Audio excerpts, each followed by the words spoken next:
Hello, welcome to our channel Vision by Charu. Today we will discuss about hydrogen bonding. Okay, तो start करते हैं hydrogen bonding को.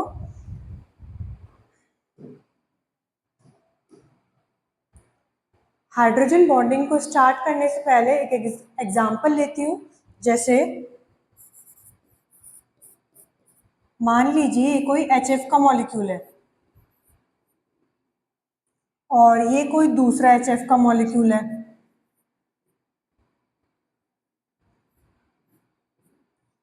तो क्योंकि F is more electronegative than hydrogen, F ज्यादा electronegative है hydrogen से, तो उसकी वजह से क्या होगा, ये F इन इलेक्ट्रॉन को, अपनी शेयर्ड पेयर ऑफ इलेक्ट्रॉन को अपनी ओर खींचेगा, जिसकी वजह से F पर एक पार्शियली नेगेटिव चार्ज आ जाएगा और H पर एक पार्शियली पॉजिटिव चार्ज आ जाएगा. ओके, सेम हेयर, यहाँ पे भी ये F in shared pair of electron को अपनी ओर खींच रहा होगा, तो इस वाले F पर क्या आएगा, एक पार्शियली नेगेटिव चार्ज, और इस वाले H पर आएगा एक पार्शियली पॉजिटिव चार्ज.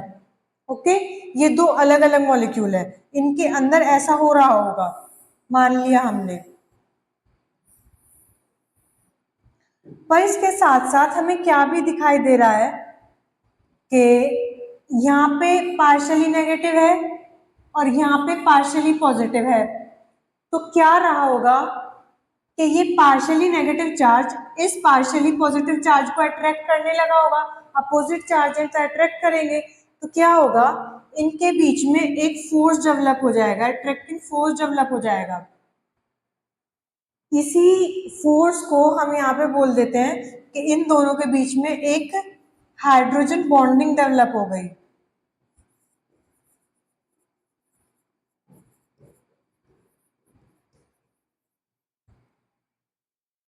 दोबारा समझना, एक HF का मॉलिक्यूल ये है, एक HF का मॉलिक्यूल ये है.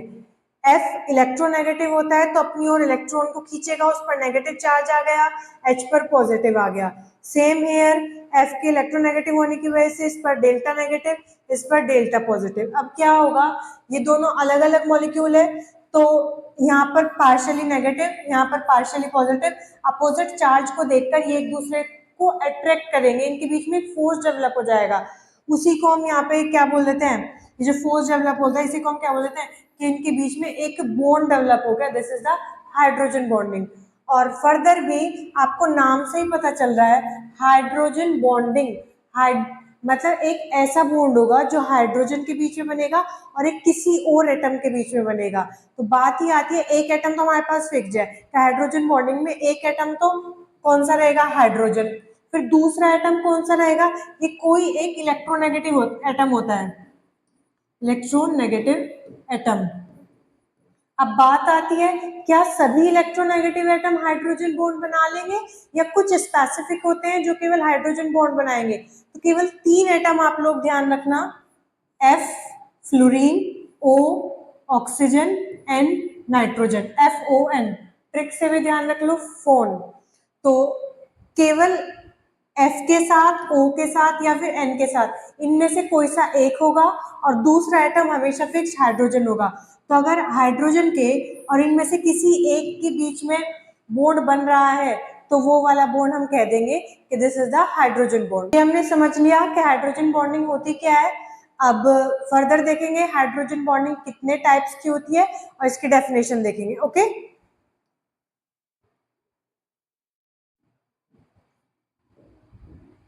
डेफिनेशन देखना जरा.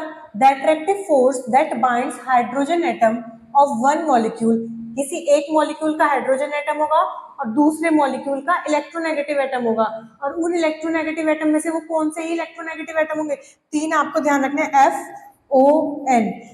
एक का तो हाइड्रोजन होगा और दूसरे वालों का कोई इन 3 में से एक होगा. The attractive force that bind hydrogen atom of one molecule with electronegative atom FON of same or other molecule is called hydrogen bond. मतलब जो इलेक्ट्रोनेगेटिव एटम FON में से कोई सा एक हो और हाइड्रोजन हो, इनके बीच में जो बॉन्ड रहेगा उसे हम क्या बोल देंगे, हाइड्रोजन बॉन्ड. ठीक है, जैसे एग्जांपल ले लिया है, ये वही एग्जांपल है जो मैंने आपको अभी समझाया है. आप सुनना जरा यहाँ पे कि जो हाइड्रोजन बॉन्डिंग है वो 2 तरह की होती है. Intermolecular hydrogen bonding and intramolecular hydrogen bonding. इनके आपको वर्ड से समझना जरा।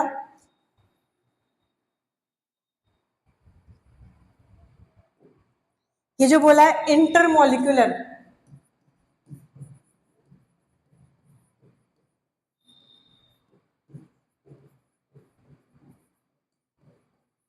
इसका मतलब ये होगा कि दो अलग अलग, एक मॉलिक्यूल ये रहा होगा, मान लो ये HF, और दूसरा मॉलिक्यूल ये रहा होगा, मान लो ये भी HF ही है। तो एक मॉलिक्यूल ये रहा नंबर 1, एक मॉलिक्यूल ये रहा नंबर 2। तो अब इनके बीच में जो दो अलग अलग मॉलिक्यूल के बीच में जो हाइड्रोजन बॉन्डिंग होगी, अब हम इसको कहेंगे इंटरमोलिकुलर। ओके, और अगर एग्जाम्पल ले लूं, इंट्रामोलिकुलर क्या होती है, इसके लिए एक एग्जाम्पल देखना। मान लो इस तरह से ले लेती हूं,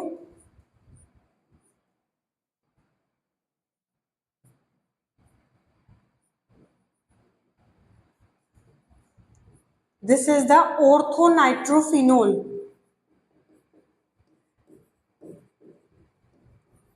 तो इसमें क्या होगा, इस वाले ऑक्सीजन और इस वाले हाइड्रोजन के बीच में यहाँ पे हाइड्रोजन बॉन्डिंग हो गई होगी।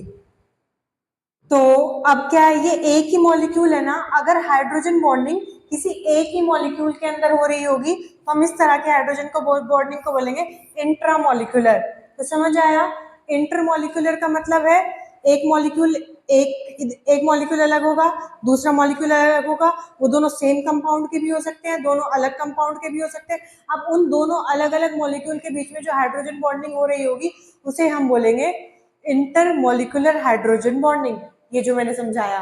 ओके, सेकेंड टाइप है इंट्रामोलिकुलर हाइड्रोजन बॉन्डिंग। वो कौन सी होती है कि मॉलिक्यूल तो एक ही रहेगा, उस एक ही मॉलिक्यूल के अंदर जो हाइड्रोजन बॉन्डिंग रहेगी, जैसे ऑर्थोनाइट्रोफिनोल का मैंने एग्जांपल बताया कि नाइट्रो का O और इसका OH का H, इनके बीच में जो हाइड्रोजन बॉन्डिंग होगी, this is the intramolecular hydrogen bonding. Okay, अभी अभी हम आगे पढ़ेंगे और भी एग्जाम्पल देखेंगे intermolecular and intramolecular hydrogen bonding के, और फिर हम आगे पढ़ेंगे कि इंट्रामोलिकुलर हाइड्रोजन बॉन्डिंग वीक होती है as compare to intermolecular hydrogen bonding के। ओके, ध्यान रखना ये बात। Next is intermolecular hydrogen bond. तो बता चुकी हूँ, जो दो अलग अलग के बीच में होगा। ठीक है, देख लेते हैं with example. When hydrogen bond form between two molecules of the same compound, चाहे तो वो दोनों सेम कंपाउंड के हो, मान लो कि दोनों HF के हों, ठीक है, या फिर ऐसा ना हो के मान लो कि एक तो HF का है और दूसरा H2O का है, ठीक है, सेम कंपाउंड के भी हो सकते हैं दोनों और अलग अलग कंपाउंड के भी हो सकते हैं दोनों, जिन दो मॉलिक्यूल्स के बीच में हाइड्रोजन बॉन्डिंग हो रही होगी। Okay, of same compounds or different compound, then it is called intermolecular hydrogen bond. Example HF, एक ही HF का मॉलिक्यूल ये रहा, दूसरा HF का मॉलिक्यूल ये रहा, यहाँ H के और F के बीच में ये हाइड्रोजन बॉन्डिंग हो गई, फिर तीसरा HF का मॉलिक्यूल यहाँ H के और F के बीच में ये हाइड्रोजन बॉन्डिंग होगी। तो ये कौन से वाली है, इंटरमोलिकुलर, क्योंकि अलग अलग मॉलिक्यूल के बीच में है। Okay, next example in H2O, एक H2O का मॉलिक्यूल ये रहा, दूसरा H2O का मॉलिक्यूल ये रहा, ये मान लो मॉलिक्यूल नंबर 1, ये नंबर 2। तो नंबर 1 वाले की ऑक्सीजन और नंबर 2 वाले की हाइड्रोजन के बीच में जो यहाँ पे बॉन्डिंग हो रही होगी, तो वो कौन सी होगी, हाइड्रोजन बॉन्डिंग वाली। ऐसे ही जो ये नंबर 3 वाली है, इसका ऑक्सीजन और नंबर 2 वाले के हाइड्रोजन के बीच में जो ये हो रही है, ये क्या है, यहाँ पे हाइड्रोजन बॉन्डिंग। ओके,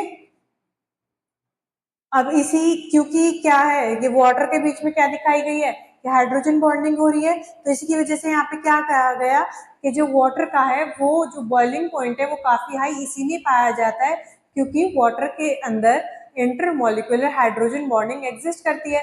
जब जितनी ज्यादा हाइड्रोजन बॉन्डिंग होगी उतना ज्यादा हमें फोर्स लगाना पड़ेगा उनको तोड़ने के लिए, तो इसलिए इनका मेल्टिंग पॉइंट, बॉइलिंग पॉइंट ज्यादा चाहिए होता है, हमें उतना ज्यादा टेम्परेचर देना होता है। Okay, boiling point of the water found to be exceptionally high due to the more hydrogen bonding, क्योंकि उनमें ज्यादा से ज्यादा हाइड्रोजन बॉन्डिंग पाई जाती है, इसीलिए इनके बॉइलिंग पॉइंट हाई होते हैं। ठीक है, कुछ और एग्जांपल देखते हैं इंटरमोलिकुलर हाइड्रोजन बॉन्डिंग के।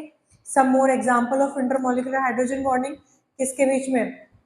एक अल्कोहल का, अब अगर कोई पूछे कि अल्कोहल क्या फॉर्मूला होता है, ROH, और वाटर क्या होता है, H2O, तो RO और H, और एक H2O का मॉलिक्यूल ले लो, HO और H, तो यहाँ पे जो हाइड्रोजन बॉन्डिंग होगी ये इंटरमोलिकुलर वाली, तो हम कह सकते हैं अल्कोहल के मॉलिक्यूल के बीच में और वाटर के मॉलिक्यूल के बीच में, इनके बीच में भी क्या एग्जिस्ट करती है, इंटरमोलिकुलर हाइड्रोजन बॉन्डिंग एग्जिस्ट करती है। दैट्स व्हाई अल्कोहल कोवलेंट होने के बावजूद भी सॉल्युबल होता है पोलर वाटर में, जो कि वाटर क्या होता है, पोलर कंपाउंड होता है। ओके, तो ये हमने अल्कोहल ले लिया,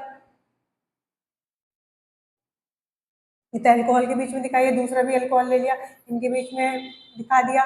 ये है जो मैंने समझाया है, ये एक अल्कोहल का मॉलिक्यूल, ये दूसरा वाटर का मॉलिक्यूल, और इनके बीच में हाइड्रोजन बॉन्डिंग, यही चीज तो आपको समझाई है और बताया भी है कि alcohol are covalent, alcohol covalent है, पर कोवलेंट होने के बावजूद भी वो वाटर में सॉल्युबल है। वाटर तो पोलर होता है, इसका रीजन क्या दिया कि कोवलेंट होने के बावजूद भी वो वाटर जो कि पोलर है उसमें सॉल्युबल होते हैं, because they form the hydrogen bond with water, क्योंकि वो वाटर के साथ हाइड्रोजन बॉन्ड बना लेते हैं, और जो हाइड्रोजन बॉन्ड बनते हैं वाटर के साथ वो कौन से वाले होते हैं, इंटरमोलिकुलर हाइड्रोजन बॉन्ड। ओके, देखना जरा, alcohols are covalent but still they dissolve in water, even water is polar, it is due to hydrogen bond, ये भी किसकी वजह से, हाइड्रोजन बॉन्ड की वजह से। ओके, नेक्स्ट एग्जांपल है इन NH3 मॉलिक्यूल, NH3 मॉलिक्यूल में भी इस तरह से हाइड्रोजन बॉन्डिंग एग्जिस्ट करेगी, इसी की वजह से जो DNA के बेसिस है वो आपस में जुड़े रहते हैं। और नेक्स्ट एग्जांपल यह है, in secondary structure of protein hydrogen bonds are present to join upper helix with lower helix, जो प्रोटीन के सेकेंडरी स्ट्रक्चर में भी वो जो दो इस तरह से चलते हैं ना, तो वो भी आपस में किससे जुड़े होते हैं, कि हाइड्रोजन बॉन्डिंग से। ठीक है, DNA में। नाउ नेक्स्ट चलते हैं, अब पढ़ते हैं हम इंट्रामोलिकुलर हाइड्रोजन बॉन्ड। इंट्रामोलिकुलर बता ही चुकी हूँ, एक ही मॉलिक्यूल के अंदर बनेगा। नेक्स्ट एग्जांपल है उसका, अभी लिया था, ऑर्थो नाइट्रो फिनोल, दोबारा समझ लो,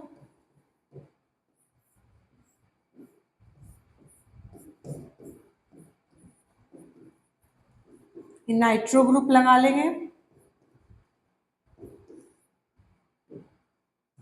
अब जो यहाँ पे जो हाइड्रोजन बॉन्डिंग होगी ये कौन से वाली होगी, इंट्रामोलिकुलर वाली। ओके, तो एक ही मॉलिक्यूल के अंदर जो होगी, when hydrogen bonding form between the same molecules then this bond is called intramolecular hydrogen bond. अब इसके कुछ और एग्जांपल देख लेते हैं, ये तो मैं आपको बता ही चुकी हूँ ऑर्थोनाइट्रोफिनोल का। नेक्स्ट इज ऑर्थोनाइट्रोबेंजोइक एसिड, इसको चाहे आप ऐसे बना लो जैसे मैंने अभी बनाया था,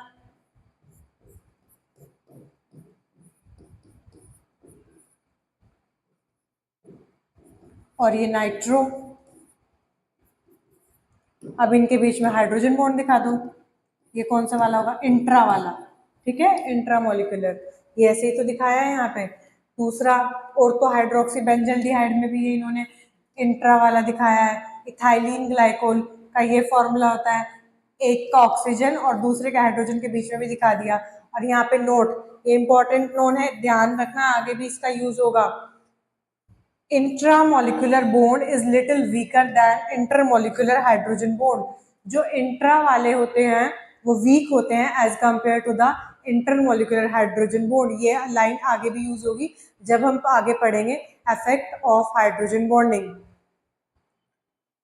होप सो आप सभी को समझ आया हो। ठीक है, so like share and subscribe our channel. Thank you for watching our video vision by Charu.